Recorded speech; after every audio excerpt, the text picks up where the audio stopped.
बेटियां कहीं भी सुरक्षित नहीं है। एक बेटी सैफई मेडिकल यूनिवर्सिटी की छात्रा और जो एएनएम का कोर्स कर रही थी, प्रथम वर्षीय छात्रा थी। उसने कभी सपने में भी नहीं सोचा होगा कि एक सन की सिरफरा व्यक्ति उसकी इस कदर हत्या कर देगा। फ्रेंड्स, आप सभी को मेरा प्रणाम। मैं सरिता राठौर। एक सच्ची घटना हमारे यूपी इटावा की है। वहां पर सैफई यूनिवर्सिटी है इटावा में, और वहां पर एक लड़की जिसका नाम होता है प्रिया। प्रिया की उम्र 20 वर्ष, और अभी वो प्रथम वर्ष की छात्रा थी। एएनएम के कोर्स कर रही थी और पहली साल थी उसकी। लेकिन उसे नहीं पता था कि इसी वर्ष उसकी साथ में ऐसा कांड हो जाएगा। तो फ्रेंड्स, ये जो प्रिया रहने वाली कुदरकोट औरैया जिला की रहने वाली थी। इनका एएनएम में पढ़ने में काफी बेहद होशियार और काफी अच्छी लड़की थी। इनका एएनएम में सिलेक्शन हो जाता है और ये सैफई में यहाँ पर आ जाती हैं। सैफई यूनिवर्सिटी में यहाँ पर अपना कोर्स कर रही होती है और हॉस्टल में यहाँ पर रह रही होती हैं। ये जो इससे पहले हम आप को ले चलते हैं कुदरकोट। जो घटना हुई, कहाँ से इसकी शुरुआत होती है। तो कुदरकोट में जहाँ पर ये रहती थी, वहां पर ही इनका जो एक पड़ोसी था, उसका नाम था महेंद्र। महेंद्र शादीशुदा था और 4 साल से प्रिया का पीछा कर रहा था। मतलब कॉल करना, परेशान करना, आते जाते, वो सारी चीजें। जो महेंद्र के जो प्रिया के घर वाले होते हैं, वो भी महेंद्र से बोलते हैं कि देखिए ऐसे ऐसे करके आपका लड़का करता है, और कब मान जाता, फिर उसकी हरकतें वही रहती थी। प्रिया के पीछे हमेशा पड़ा रहता था। एक तरफा, कहीं ना कहीं एक तरफा प्रेम वो प्रिया से करता था, बल्कि वो शादीशुदा था जो महेंद्र था, और वो इको वैन चलाया करता था। उसके बाद में वहां पर जो मोहल्ले में ये जो चल रहा था, वो तो चल ही रहा था। जो पड़ोसी था वो गौरी मोहल्ला का लड़का था, खुदरकोट का रहने वाला। और ये भी मोहल्ले में, मतलब एक दूसरे के ये पड़ोसी थे, एक ही गली मोहल्ला था। और ये जो महेंद्र था, वो प्रिया का पीछा नहीं छोड़ रहा था, आए दिन उसको परेशान करना और वो सारी चीजें। और एक दिन प्रिया ने सोचा कि अभी हमें एएनएम का कोर्स कर लेते हैं मम्मी। तो मम्मी ने बोला ठीक है बेटा, आप एएनएम का कोर्स कर लो। और ये यहाँ पर कोर्स के लिए यहाँ पर आ जाती है एएनएम में, यूनिवर्सिटी में, सैफई यूनिवर्सिटी में रहने लगती हैं। कि अपनी इनकी जो दिनचर्या होती है बहुत अच्छे से चल रही होती है, क्योंकि यहाँ पर नई फ्रेंडें मिल जाती हैं और जो भी कोर्स है वो सारी चीजें बहुत अच्छे से चल रही होती है। लेकिन ये जो महेंद्र होता है, ये यहाँ पर भी इनका पीछा नहीं छोड़ता है। ये यहाँ पर भी इससे बात करना, इसको परेशान करना, ये सारी चीजें इसकी चालू रहती हैं। बहुत ज्यादा टॉर्चर किया करता था ये जो प्रिया को। इस नंबर भी ब्लॉक कर दिए थे, फिर भी ये दूसरे दूसरे नंबरों से इसको, प्रिया को हमेशा फोन करता और उसको परेशान करता रहता था। तो जो इनकी मम्मी ने बताया कि वहां पर भी ये ऐसे ही करता था, तो समझा बुझा के इनके घर वालों से बात की, तो ये कुछ दिनों के लिए मान गया था।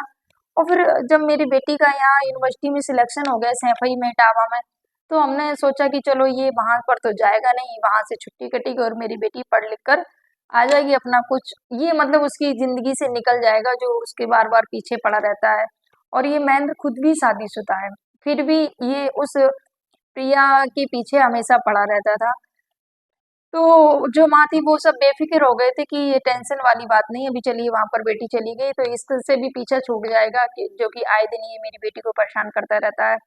उसके बाद में क्या होता है, एक दिन ये जो महेंद्र होता है वहां पर जाता है। उससे पहले प्रिया ने महेंद्र के जो भाई होते हैं अरविंद, उनसे कॉल करके शिकायत की कि देखिए भैया, ऐसे ऐसे करके जो आपके भाई है महेंद्र, इनको आप समझा ली, ये मुझे परेशान करते हैं और कुछ ना कुछ हो जाएगा।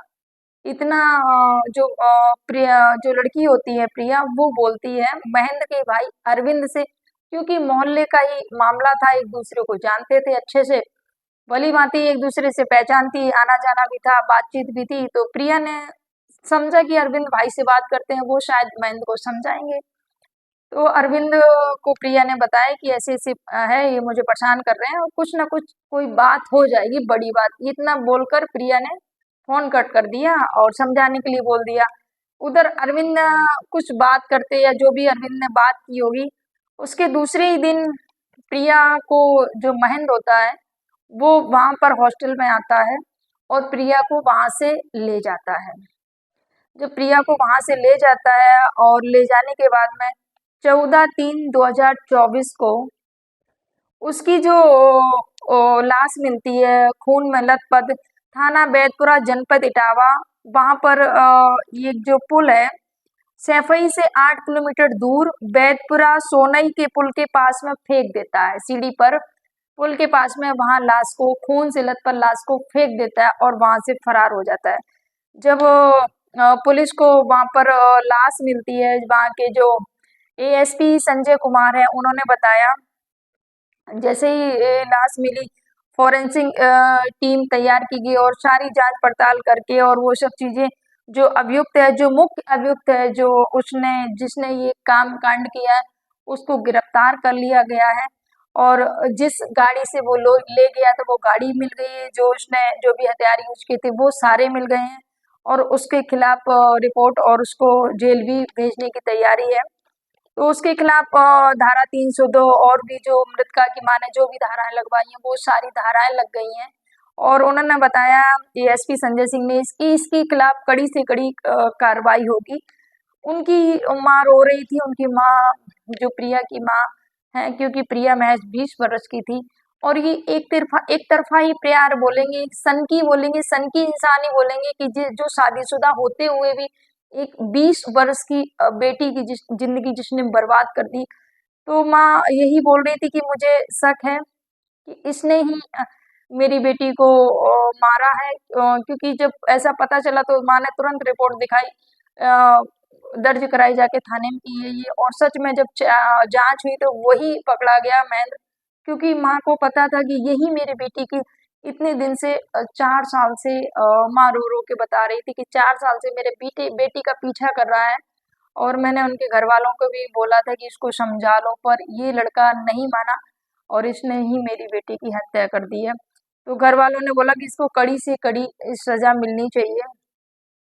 24/3/2024 को ये जो घटना घटी है, माने और स्कूल के जो बच्चे उन्होंने भी पूछा तो जो प्रिया की दोस्त थी उनने भी बताया कि हाँ ये जो महेंद्र है ना ये आए दिन उसको परेशान करता रहता था, कॉल कर करके हमेशा उसको कुछ ना कुछ बोलता रहता था। बहुत ज्यादा प्रिया इससे परेशान हो गई थी। और सोचिए एक लड़की जो एएनएम का कोर्स कर रही थी, आगे अपने उज्जवल उज्जवल भविष्य की कामना कर रही थी कि हाँ मैं ये करूंगी, और ऐसे करके कोई सन की सना की बोलेंगे कि आप शादीशुदा होकर और एक तरफा प्यार ही बोलेंगे, और एक तरफा प्यार में इसने एक लड़की की हत्या कर दी। तो ये जो प्रिया की इसने हत्या कर दी, फिलहाल तो ये जेल जाएगा, जेल में सजा काटेगा। अब इसकी पत्नी का क्या होगा वो तो भगवान ही जाने। लेकिन ये फ्रेंड्स समझ में नहीं आता, लोग शादीशुदा हो के शादी हो या तुम कुंवारे हो कुछ भी हो, आपको क्या हक बनता है किसी की ऐसी जिंदगी छीनने का। तो इसने जो किया है बेहद ही ये दुखद घटना, और एक तरफा प्यार ही बोलेंगे कि 4 साल से जो पीछे कर रहा था और वो पड़ोसी होकर इसने ये जो कांड कर दिया है। फ्रेंड्स काफी दुखदाई घटना है और माँ ने तो यही बोला है कि जल्द से जल्द इस पर कड़ी से कड़ी कार्रवाई, और होगी ही कार्रवाई, क्योंकि आपने जो अपराध किया है उसकी सजा तो मिलेगी। अब जो महेंद्र है अब सजा, बाकी सजा जो भी होगी जेल में ही बीतेगा इनका जीवन। प्रिया तो फिलहाल इस दुनिया में नहीं रही है और इसकी जो गाड़ी है इको वो सारी बरामद हो गई है। और माँ ने एक चीज और, अरविंद जो इनके भाई है इनके लिए भी बोला है कि जब अरविंद के पास मेरी बेटी ने कॉल किया तो अरविंद को बताना चाहिए था कि चाची ऐसी ऐसी बात है, और प्रिया का मेरे पास भी फोन आया था। जब ये घटना हो गई तब अरविंद ने उनकी मम्मी, प्रिया की मम्मी को बताया कि हाँ कि मेरे पास प्रिया का भी फोन आया था कि महेंद्र ऐसे ऐसे करके मुझे बहुत परेशान कर रहा है।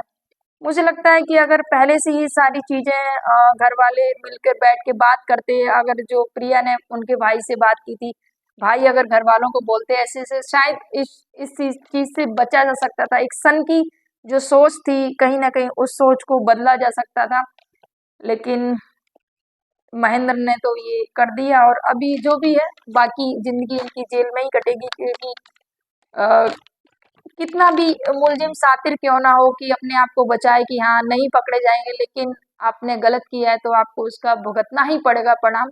और आपको सजा, फिलहाल तो ये जेल में ही जाएंगे। फ्रेंड्स, ये जो सच्ची कहानी हमारे इटावा यूपी की है, आपके क्या विचार हैं इस पर कमेंट करिएगा। फ्रेंड्स, इस घटना को सुनाने का उद्देश्य किसी को आहत करना नहीं था, किसी को परेशान करना नहीं था, बस आपको जागरूक करना था। सावधान रहिए, सचेत रहिए, अपना ख्याल रखिए, अपने अपनों का ख्याल रखिए। एक चीज और मैं आपको यहाँ पर बोलना चाहूंगी, यहाँ पर जो लड़की, जो प्रिया है, जो 20 वर्ष इनकी उम्र थी, ये मुझे लगता है कि जब आपको कुछ भी ऐसा अंदेशा लगे कि ये इंसान मेरे लिए घातक हो सकता है, तो मुझे लगता है कि ऐसे इंसानों से बचना चाहिए। कभी भी ऐसे इंसानों के साथ में कितना भी कोई भी कुछ बोले, कभी भी ऐसे लोगों के साथ में अकेले कभी नहीं जाना चाहिए। तो फ्रेंड्स, आप सभी को मेरा प्रणाम। जय हिंद, जय भारत, जय सिया।